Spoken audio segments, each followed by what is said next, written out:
name is Ronald Gay.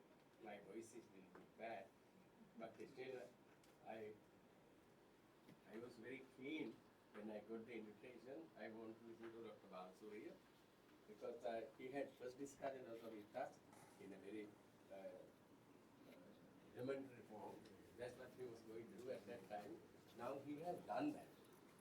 Because he has done that, I think first I have to thank him for the excellent presentation he has done. I have to go through his report and I will give you the comment as well later. But what is important over here, I would like, if you have touched, what would be the goal of the first policy, Kannangara policy, whether we have been able to achieve, you have said KPI, whether, at that time I don't think that the word KPI was there. It has, I think, originated very recently. But whether we have achieved the goal, because policy should have a goal, I think he has clearly indicated that. Maybe subsequent policies, of course, I think those are incremental policies. I don't see any other different changes. That means incremental is built on what Dr. Kannangara has said.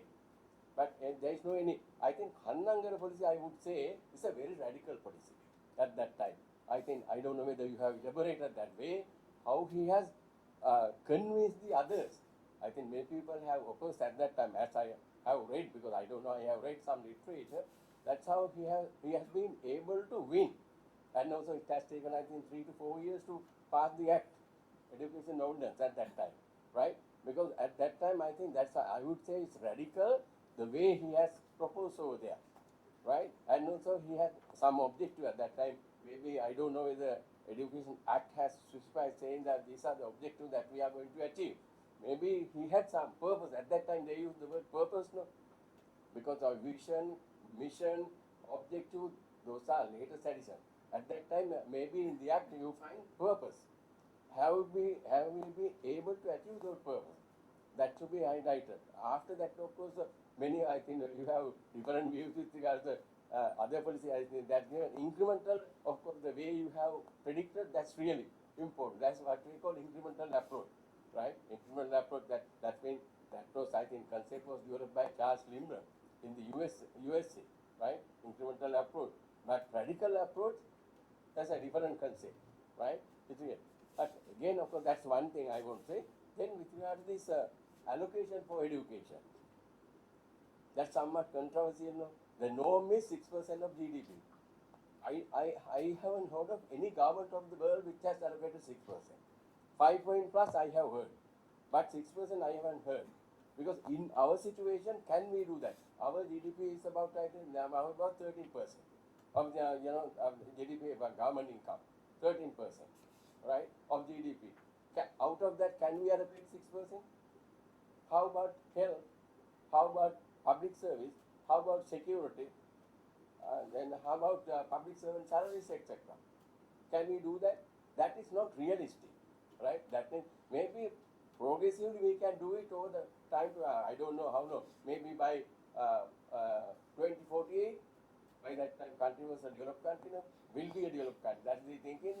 If that, by that time, perhaps, of course, we can allocate 6%. But what is important, whether what a lot of anomalies are there in the education system. I know personally. And again, the distribution, that is nothing to do with the policy. That is because once you come to public policy, of course, there are 2 parts, basically 3 parts. Policy formulation part, that's the job of the politician. Policy implementation, who is going to do that? Politician? In our case, yes, they are also part of the implementation. But theoretically, they should not get involved in implementation. Because that's the job of the bureaucrat or the public official. Have they done? That's a different matter. That is to be. But he has suggested, do R&D. I think that is to be done independently. There should be a separate institution to undertake evaluation. That's what we call, in our term, we call policy evaluation. This should be undertaken by a professional group of people, not the implementers, not the policymakers. If that is the case, then of course you can get the feedback. Right? You have mentioned that evidence-based policymaking. Where do you find evidence? Unless you are going to evaluate whether policy is successful or failure, where do you find evidence? You don't have evidence. You just invest, but you don't know what has happened to that. what he has said, I think we have to appreciate using those two words, R&D. It's really important. So therefore, it is important. Maybe I would say that we have done in education, of course, with respect to all the people who are involved in education, we have done well. I would say with regard to the achievement, maybe certain weaknesses are there. We have to rectify that, because that is to be done, because I think one of you have mentioned about this politician role. Politicians are coming with maybe Langama Pasano, whatever the program. Why they are doing so? Politicians are politicians, irrespective of their color, because they are called vested interest. They are trying to stay in power, whatever they could do. They will bring different, program to get some political capital. That's the reason. That is happening everywhere, not in Sri Lanka, even in the case of other countries, it's happening. That's the kind of democracy we are talking about, right? I think a lot of theories are there to explain that. That's a different matter. Therefore, we have to be mindful about that also. But policy making, he has said that get the feedback of all the stakeholders.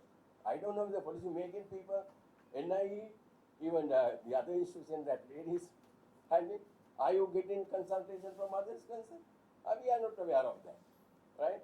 Consultation with relevant stakeholder, all the not the children, parents, student, union, association, business group, where different stakeholders are there in the scene. Are we getting their feedback? Are they invited? No, we don't see that, because we don't have a culture of that. We don't have a democratic culture in the case of policy formulation. That is the problem we have. That is nothing to do with the bureaucracy. Bureaucracy will have to advise the political authority, because political authority, I don't think that they have any idea about how to make policies. They are talking about policies, but they don't know how to make policies. That's the issue. But it's up to the senior bureaucrat, senior public official to advise the political authority, saying that this is how policy should be made. If they are not doing that, what can we do? That's what I have to make up. Maybe later on, looking at your book, we'll make further comment on it. Thank you. Thank you so much for your comment. Maybe in the interest of time, we can take one more person.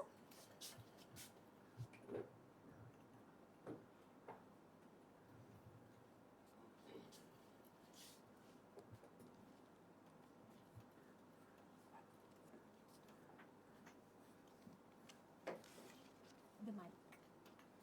All right. So we have come to the time where we officially launch the booklets. So to officially hand out the books, I find cordially invite Mr. Jayantha Balasooriya and Ms. Lakmali forward.